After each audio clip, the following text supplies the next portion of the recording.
Welcome and thank you for being here. Today we are talking about something many people live with quietly. Something we rarely say out loud. Self-hatred.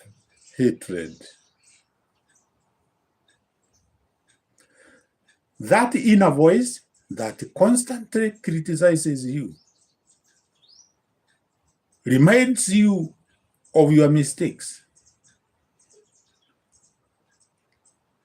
tells you you are not enough, or makes you feel like you don't deserve good things. If you ever looked at yourself and felt disappointed,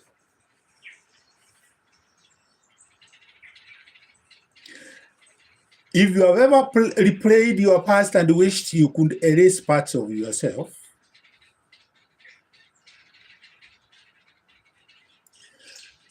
if you ever struggled to like who you are not alone. This live stream is not about pretending everything is okay. It's not about forced positivity or quick fixes.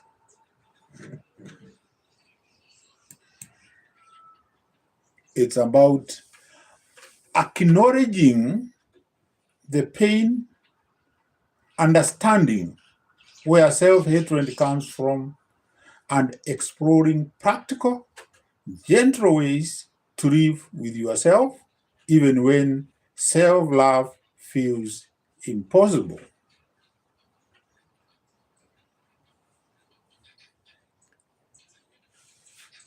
We will talk about why we develop self-hatred,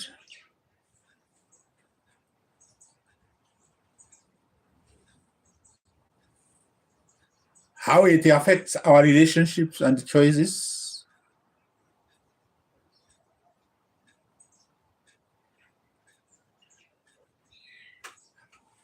how to quiet the inner critic, and small steps toward self-tolerance and healing. You don't have to be fixed to be here. You don't have to have answers. Just come as you are. And let's begin.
Living with your own self-hatred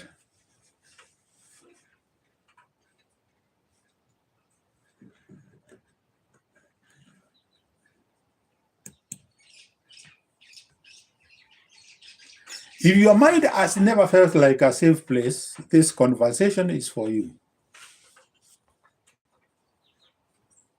Welcome. You are safe here. Tonight, we are talking about something many people carry quietly, living with self-hatred. Not the loud kind, the silent kind that follows you into your thoughts, your decisions, and your relationships. This is not a motivation. I'm not here to tell you to love yourself or think positive. This is a space for honesty without judgment, without pressure.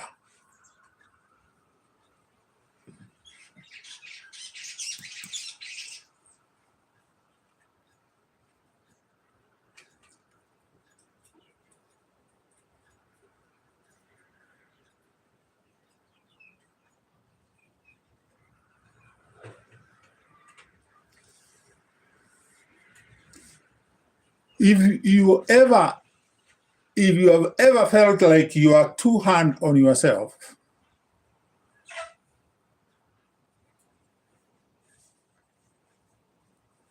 if you replay your mistakes more than your growth, if you feel disconnected even when surrounded by people, you are not strange and you are not alone. Self-hatred is rarely talked about, but it shapes how we live, how we laugh, and how we see ourselves. Tonight, we are going to understand it. Where it comes from, how it shows up, and how healing can begin.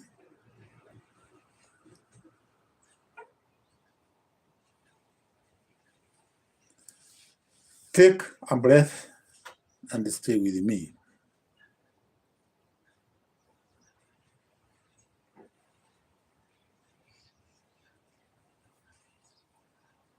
And if this conversation speaks to you, you are welcome to listen quietly or share in the chat when you are ready.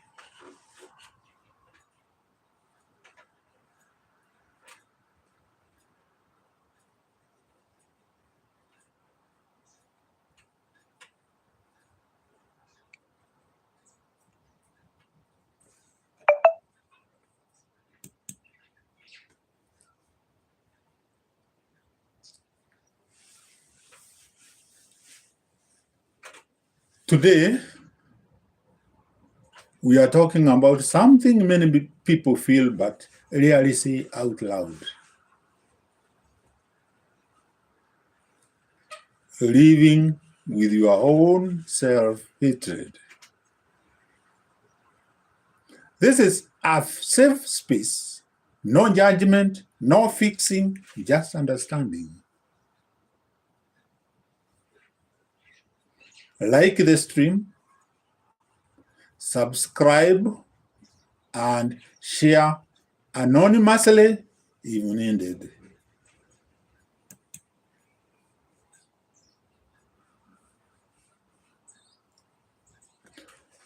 What is self-hatred? Here, I'll look at three main things. And the first one is difference between self-criticism and self-hatred.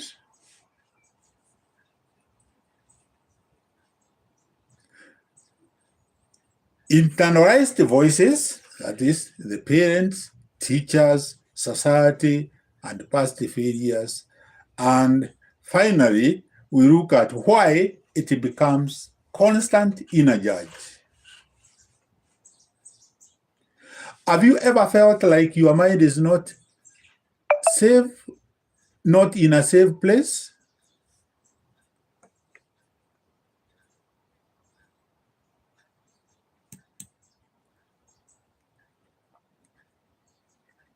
So, what is the difference between self-criticism and self-hatred?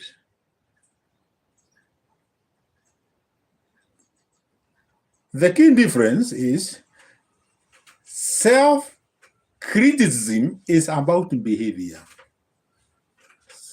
like, I made a mistake, or I could have handled that better, or I need to improve here. Its core features is focusing on actions, not identity. It can be uncomfortable, but still constructive. And it leaves room for growth, learning, and repair, often temporary and situation-based. Healthy self-criticism says, I did something wrong, but I'm still worthy. I did something wrong. That is what you are saying to yourself. But I'm still worthy.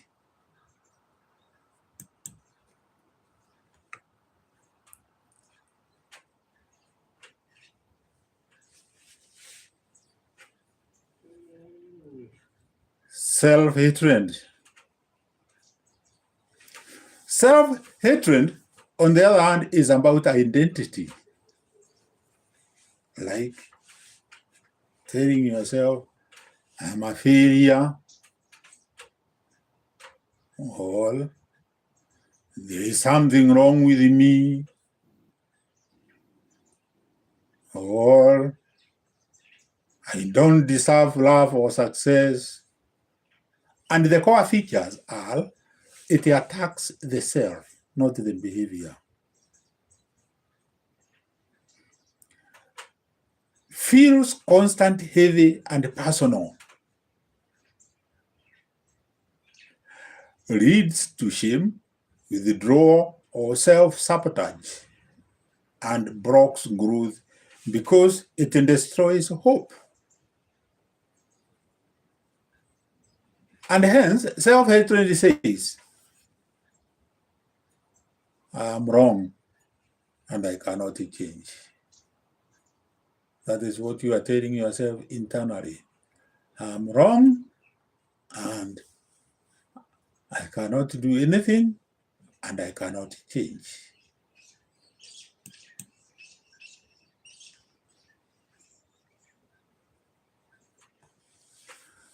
The one line difference between self-criticism and self-hatred is, self-criticism says, I need to do better, while self-hatred says, I'm not good. And why does this matter, especially for mental health? Self-criticism can motivate change, while self-hatred paralyzes change. Self-criticism looks forward. Self-hatred keeps you stuck in the past. Many people think they are being hard on themselves to improve, when in reality, they are punishing themselves to survive emotionally. Growth needs honesty, not cruelty. You can correct your mistakes without destroying your identity.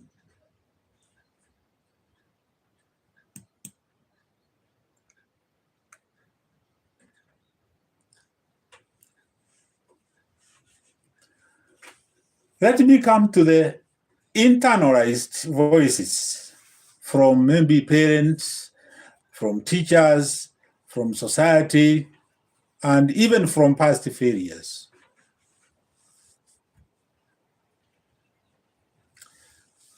The internalized voices are not random thoughts. They are echoes,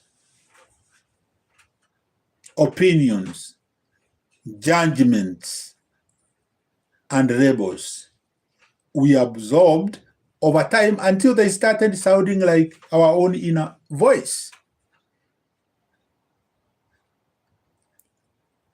At some point, the external voices left, but the recordings stayed playing inside us.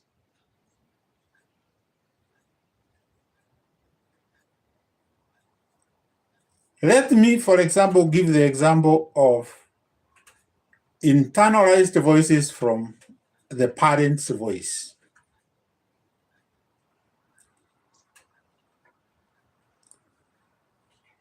This one is often formed early in life.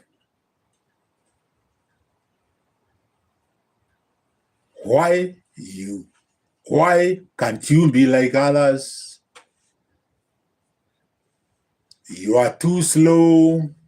Those are your parents telling you. And even some tell you, you never make it. Even well-meaning parents can unknowingly plant seeds of self-doubt through comparison, pressure, or harsh correction.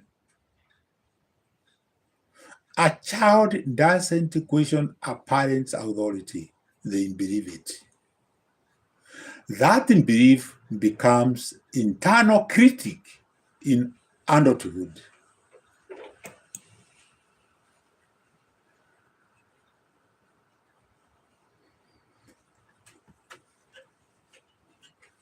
Let's now go to the internalized voices from the people who have taught us, or our teachers, or the teacher's voice.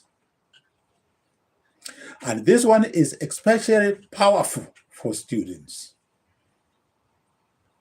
Like, you are not good at maths, or you are a mathematical dwarf. You are average. You are very lazy. One sentence, spoken once, can shape confidence for decades. Many adults still live under a report card that was written years ago.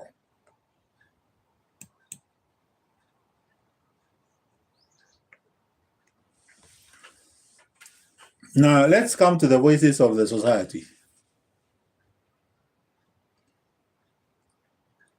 And the voice of the society is loud, constant, and subtle. Like, success must look a certain way. If you haven't achieved X by this age, you have failed.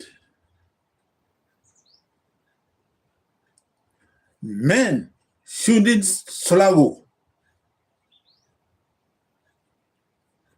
Women must endure. Social media amplifies this voice daily. Society doesn't hate you personally. It just wants conformity and it punishes difference. And finally, the internalized voices, or the voice of past failures. And this is the most convincing one because it uses evidence. Like, remember what happened last time? All right. Another voice. You tried and failed. And even a voice can be, don't embarrass yourself again. But here is the truth. Failure remembers the past, but it does not predict the future.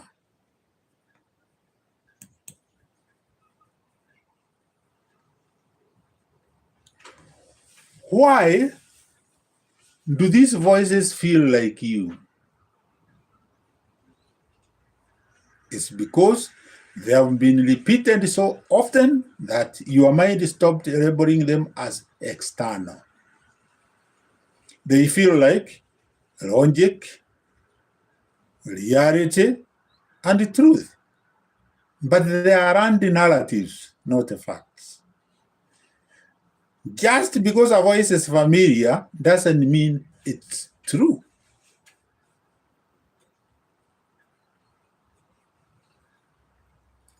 Whose voice do you hear most when you are about to try something new? My comrade, my viewer? Is it the voice of your parent? Is it the voice of your teacher?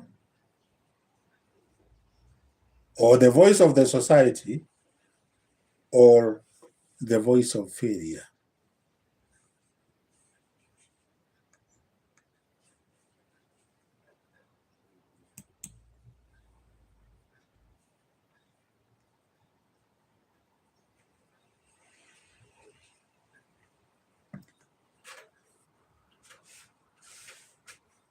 Why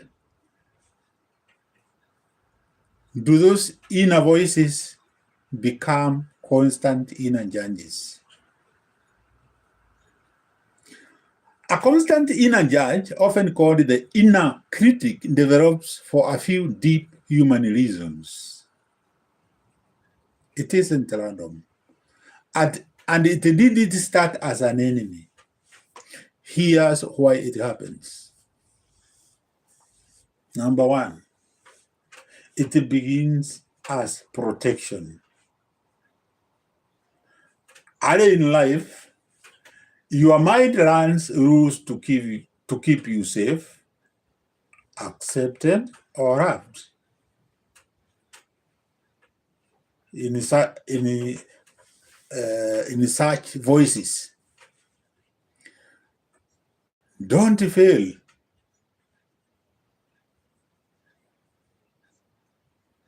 Don't embarrass yourself.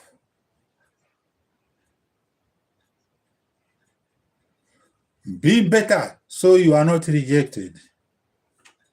Over time, that protective voice hardens into a judge. It believes constant evaluation equals survival.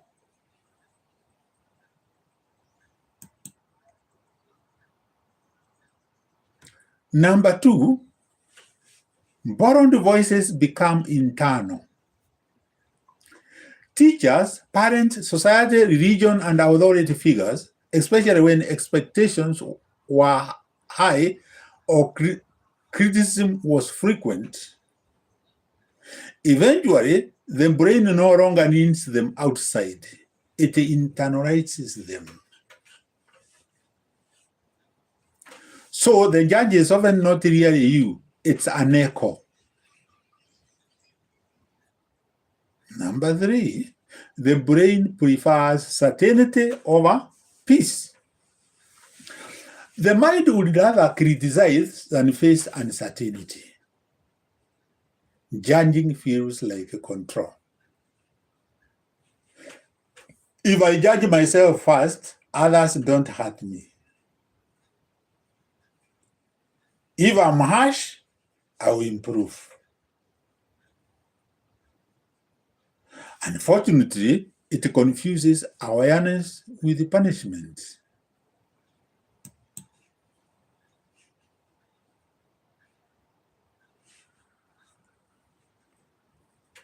Why the voice becomes constant in the judge is number four, achievement-focused environments strengthen it. High responsibility, intelligent, teaching, leadership, and public-facing roles like yours often create strong self-monitoring, fear of not enough, and identity tied to performance. The inner judge grows rounder where standards are high. Number five, unprocessed emotions feed it. So when feelings like regret, fear, shame, or disappointment aren't expressed safely, they turn inward. The judge becomes outlets. And here the key insight is the inner judge is not there to destroy you. It is an overworked guardian that never learned when to stop. Silencing it rarely works. Understanding the inner judge weakens it.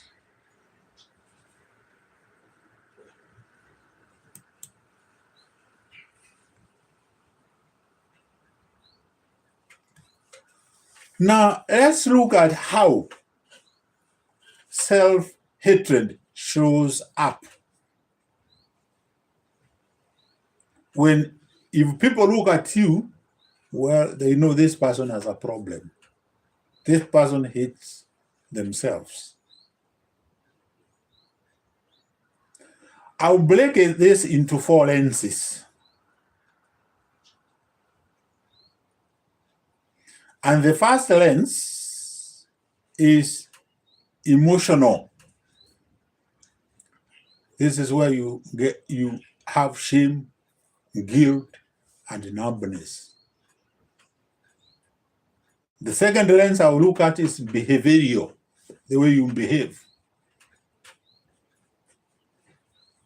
You look like you have self-sabotage,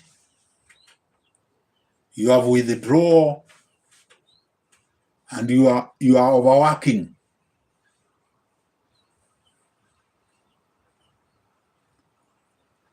Number 3 lens is relational. That is pushing people away or fear of being known.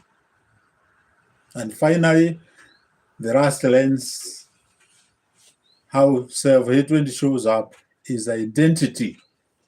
That is feeling like a problem instead of a person. You think you are a problem. So, my dear comrades, which area do you struggle with most? Is it the emotional, behavioral, relational, or identity lenses?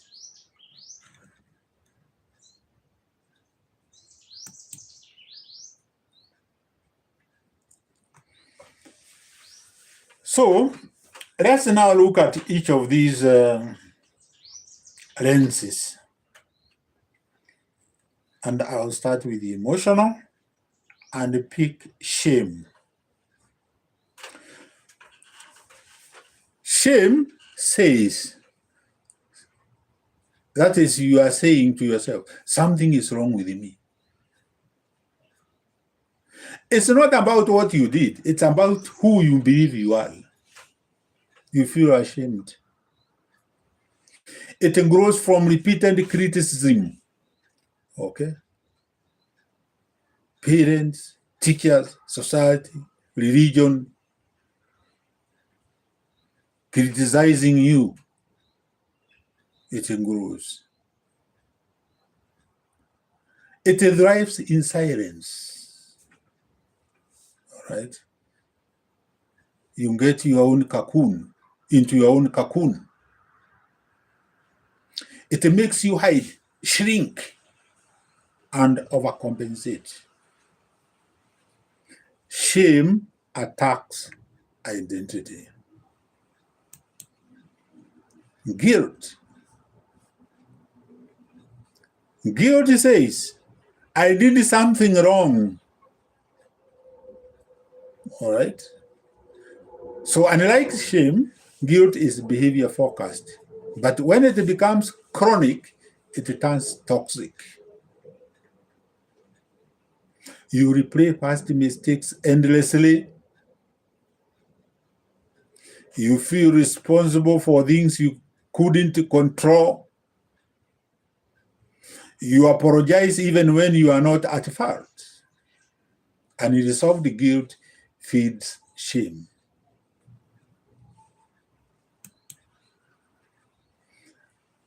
And the last emotional lens is numbness. Numbness is emotional self-defense. When shame and guilt become too heavy, the mind says, I can't feel this anymore. So you stop feeling joy, pain, or excitement. Everything flattens. You are not lazy, you are not cold, you are overwhelmed. Numbness is not the absence of emotion, it is suppressed emotion.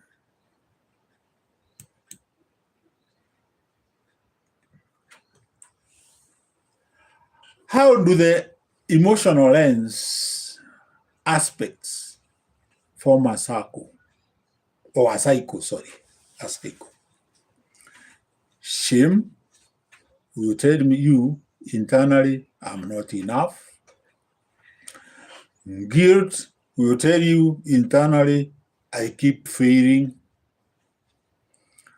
Numbness will tell you internally, I will stop feeling to survive.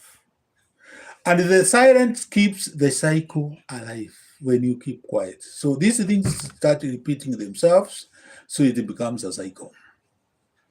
So the most important truth is that these emotions are learned responses, not personal defects. They once protected you. They are signals, they are not sentences. Healing doesn't start by fixing yourself.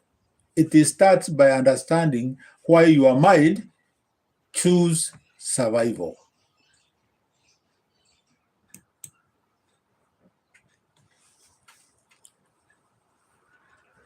So you have something to add to the comments on the emotional ends. You can put it down in the comment section.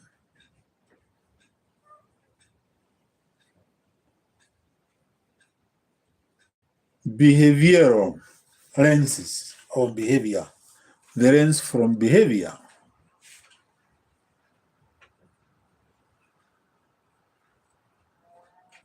Hi. Hi, there's somebody here greeting me. Hi. Ciro, Coindid, Bandara Safari, size. All right. I say hi to you guys.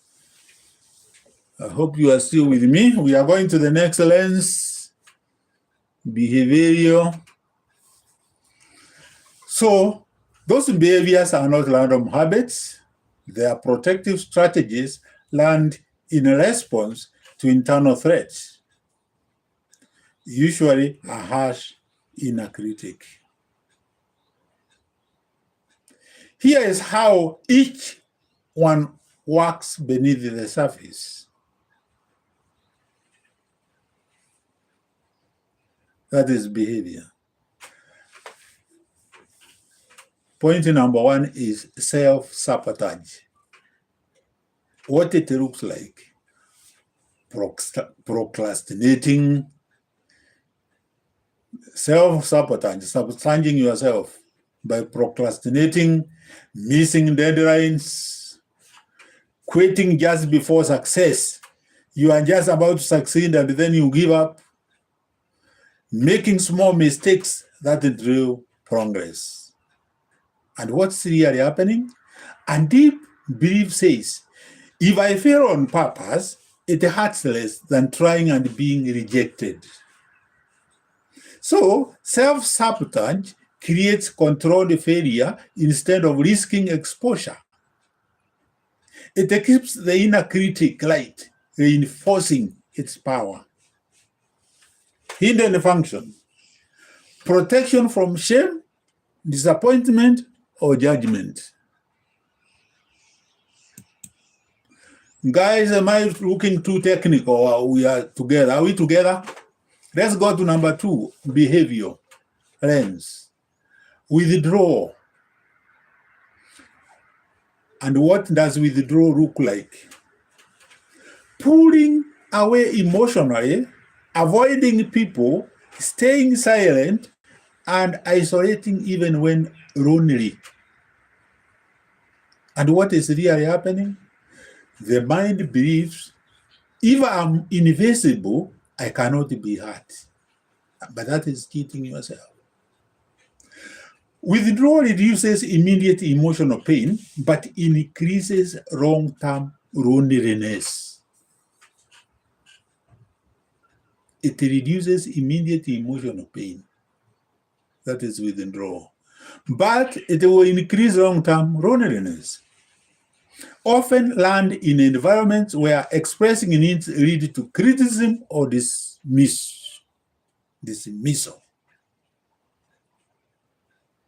So the hidden function is safety through distance.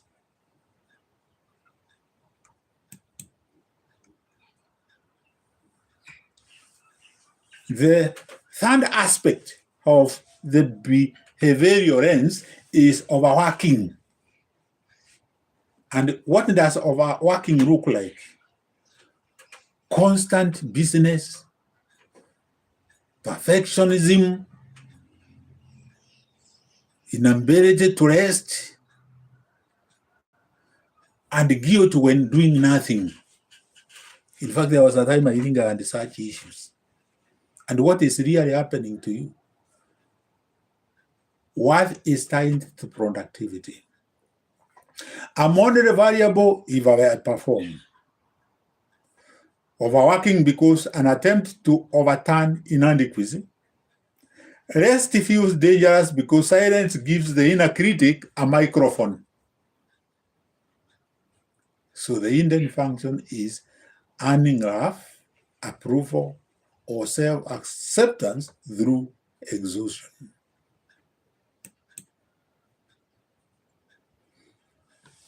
And what is the common thread of the behavioral lens on self-hatred?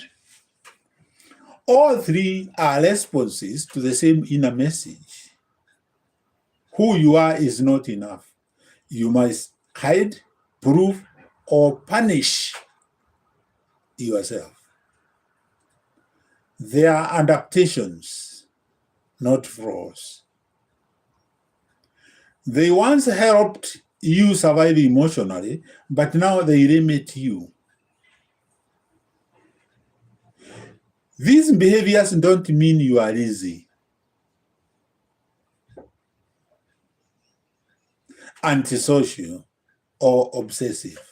They mean you learned to survive in a critical environment. Your nervous system is still operating on old rules, and healing starts with awareness, not force.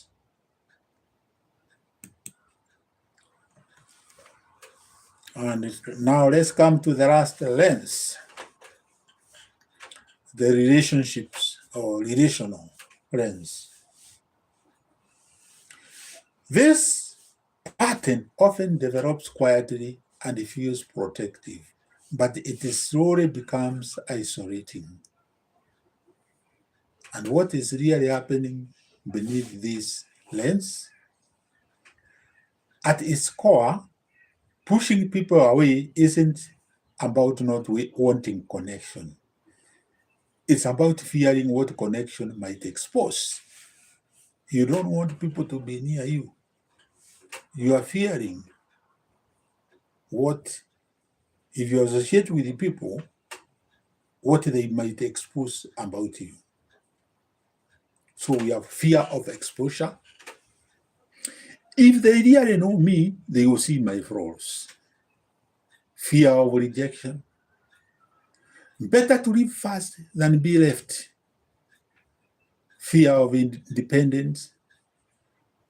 Needing people makes me weak or vulnerable. Fear shaped by past wounds, criticism, neglect, betrayal, or conditional love taught the nervous system that closeness equals danger.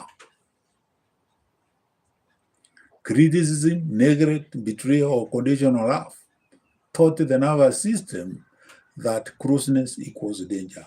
So distance becomes a survival strategy.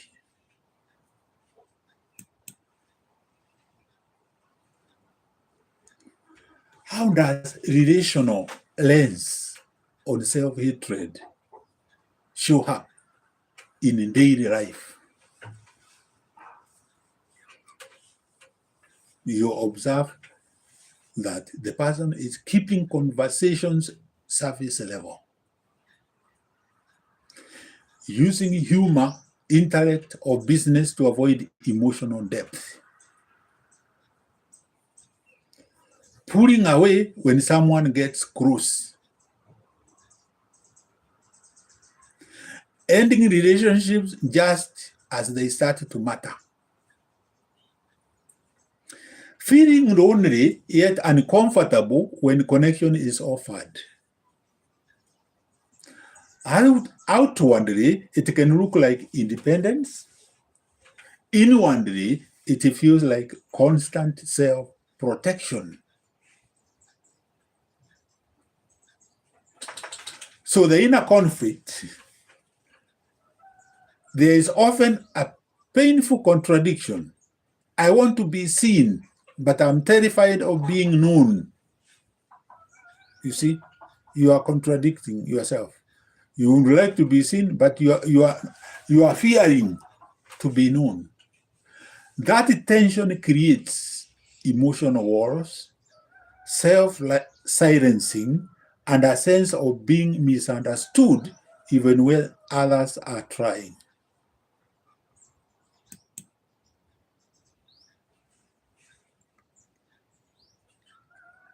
Why does the fear feel so strong?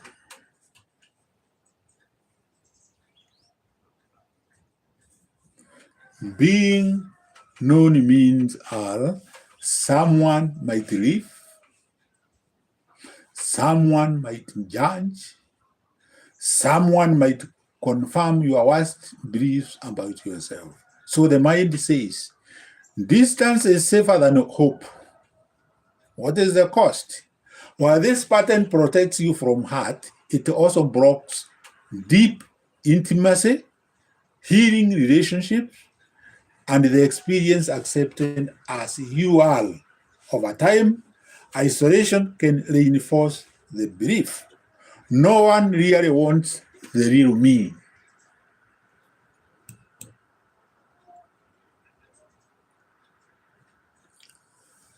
People pushing away doesn't mean you are cold or broken. It means you learned to survive without safety. You adapted intelligently to emotional risk. You protected yourself the best way you knew how. Healing begins not by forcing closeness, but by slowly allowing safe visibility, one honest moment at a time. Being known is risky, but staying unseen costs far more.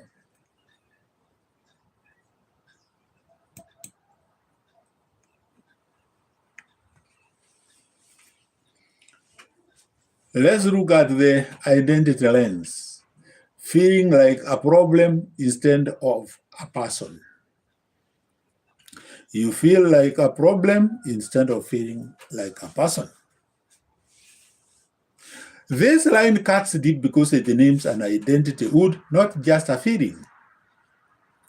Feeling like a problem instead of a person usually develops when someone has repeatedly been treated as too much, inconvenient, wrong, or responsible for other people's discomfort. Over time, the mind stops asking, what do I need? And start asking, what's wrong with me? Here is what's really happening beneath the identity shift. Number one, how a person becomes a problem in their own mind. This identity often forms when your emotions were dismissed or punished. You are blamed for conflict you didn't create. Love felt conditional on being quiet, useful, or agreeable. You learned that your presence caused tension, stress, disappointment. So instead of, I have needs, the belief becomes, my needs are the problem.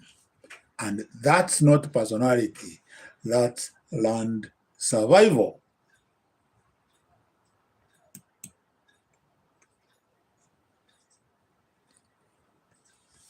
What the identity lens looks like in daily life.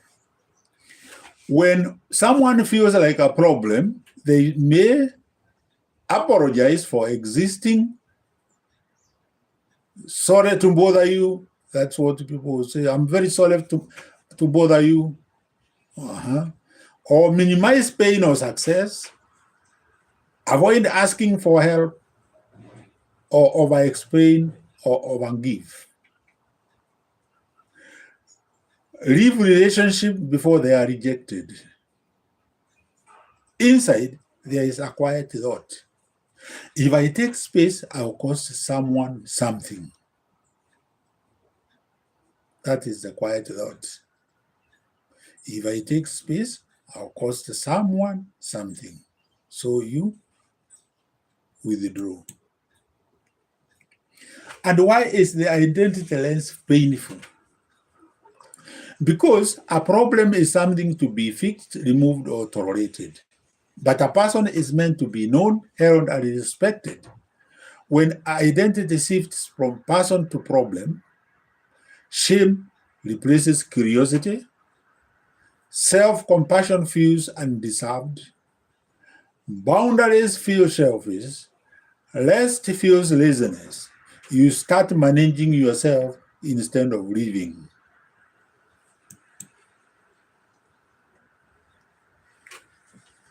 The truth that was never taught: you are never a problem. You are a person in an environment that couldn't hold you safely. A healthy environment says, your feelings make sense, your presence matters, you don't have to earn space. Unhealthy one says, why are you like this? You are too sensitive. You are difficult. Children believe environments. Adults carry the belief.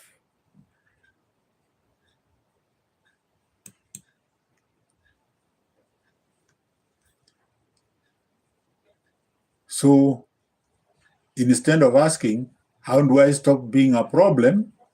Try asking, why did I learn that my existence needs justification? And that question returns dignity.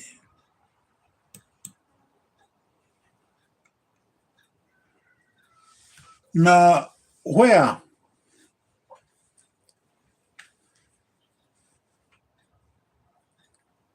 does self-hatred come from? One, it comes from childhood criticism. Number two, trauma and unmet expectation. Three, comparison culture. And four, failure without support. So self-hatred is learned, and what is learned can be unlearned. Let's just go very fast through childhood criticism. Self-hatred doesn't appear out of nowhere. It is learned, absorbed, and slowly rehearsed over time. So in childhood criticism, the key idea is many people didn't invent their inner critic, they inherited it. And it is expanded with repeated phrases like, you are not trying hard enough. Why can't you be like so and so? You always disappoint. That is parents telling their children that way. Criticism that came without emotional safety, praise tied only to performance, not being. And the important distinction to explain is correction teaches behavior, criticism attacks identity. When correction becomes to constant criticism, the child doesn't hear do better, they hear you are the problem. What is one sentence you still hear in your head that it didn't start with you, my comrades? Trauma and unmet expectation.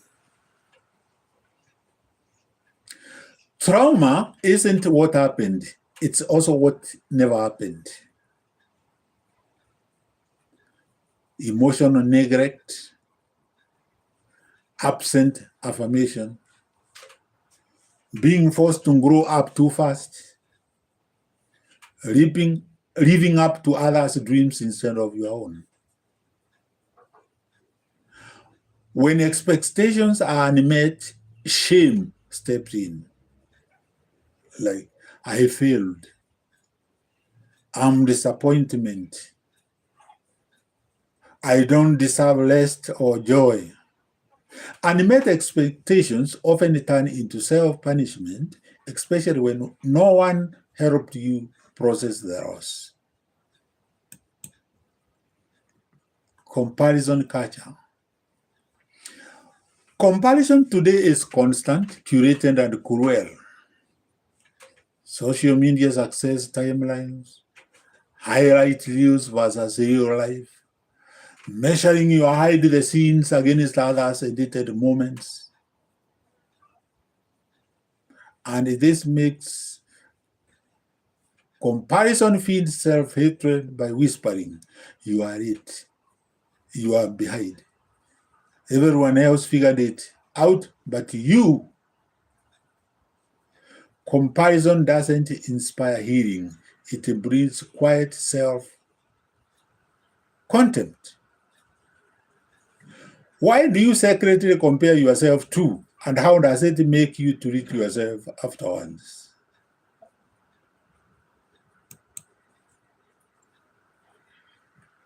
Failure without support. Failure hurts most when you face it alone.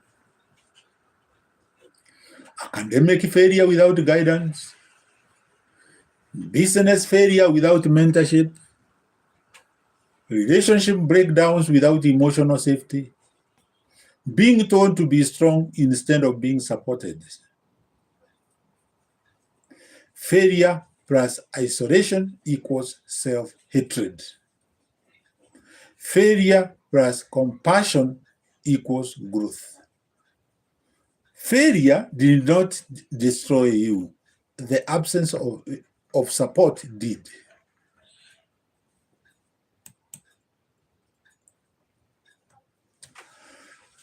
Self-hatred is not a personality flaw.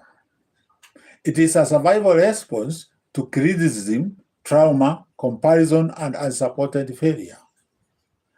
Now, we understand where it comes from. The real question becomes, how does it shape our daily behavior and relationships?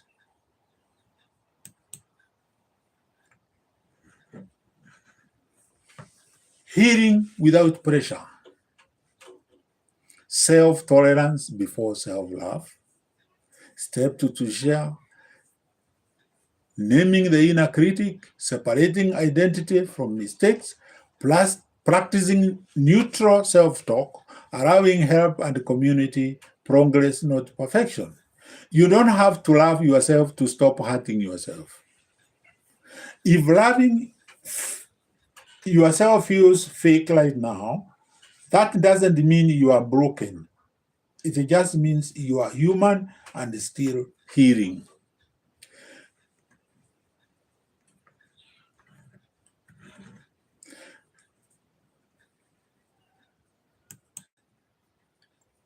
Naming the inner critic. You can't hear a voice you think is you. The inner critic often sounds like a parent, a teacher, a past failure, or society expectations. It learned its language to protect you, not to destroy you.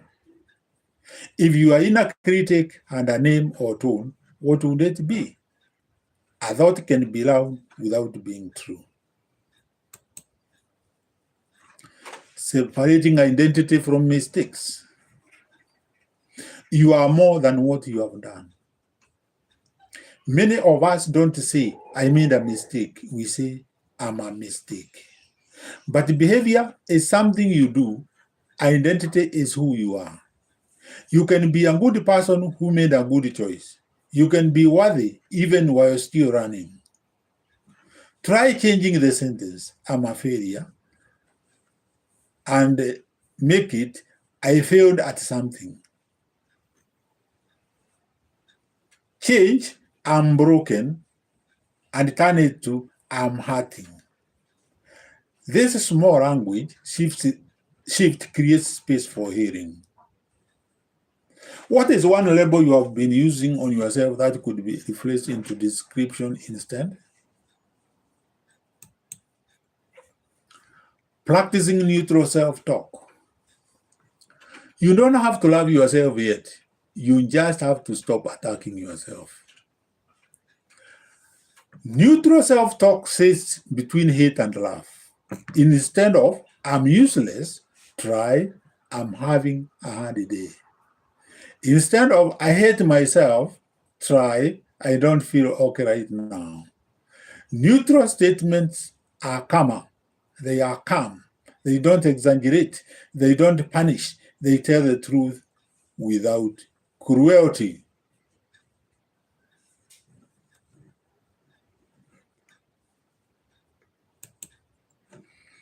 Allowing help and community. Healing is not a solo project. Self-hatred grows in isolation. It shrinks when it is spoken.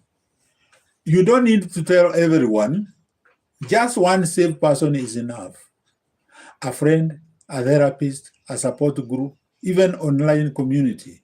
Let someone sit with you in your mess. You don't have to perform strength to deserve support. Progress, not perfection. Small steps count. Healing is not dramatic transformation. It's a correction of tiny moments. Pausing before self-insult. Taking a breath instead of spiraling. Choosing rest. Reaching out. Staying alive another day. Those moments matter. You are not behind. You are not late. You are not failing. You are practicing.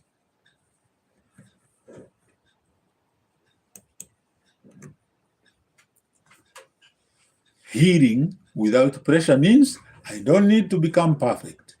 I don't need to become someone else.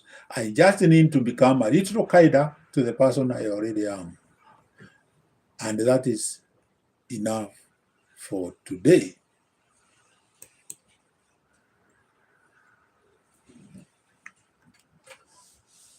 What is one thought about yourself you are willing to question today? Not to fight, not to judge, just question. Ask yourself, is this thought absolutely true? Did I choose this belief or did I learn it from someone else? And if I didn't choose it, maybe I don't have to keep carrying it. What would gentleness look like this week? Maybe it means resting without guilt. Maybe it means speaking to yourself with patience. Maybe it means doing fewer things but with more care. Gentleness doesn't mean giving up. It means treating yourself like someone worth staying alive for. What could gentleness look like for you?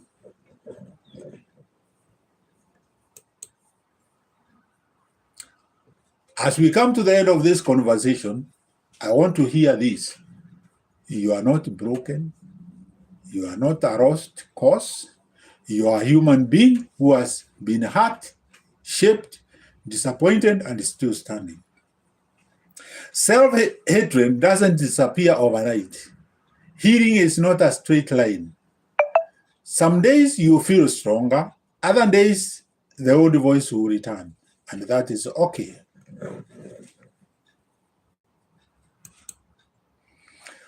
Progress is not about suddenly loving yourself. Sometimes progress is simply not attacking yourself. Sometimes progress is saying, I'm struggling, but I'm still worthy of patience. If all you can do today is survive, that is enough. If all you can do is breathe, that is enough. If all you can do is choose not to give up, that is powerful. You deserve a life that includes kindness, especially from yourself. Thank you for trusting me with this space. Thank you for showing up. Until next time, being gentle with yourself. You are trying, and that matters.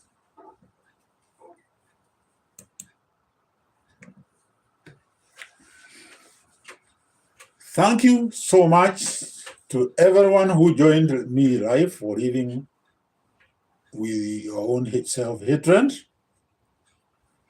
Your presence, comments, and shared experience made this session very meaningful. I appreciate your openness, courage, and willingness to reflect on your inner journey. In this conversation, if this conversation touched you, feel free to share your thoughts in the comments and pass it on to someone who may need it. Let's continue healing, growing, and choosing kindness towards ourselves. So that is the end of my live session, guys.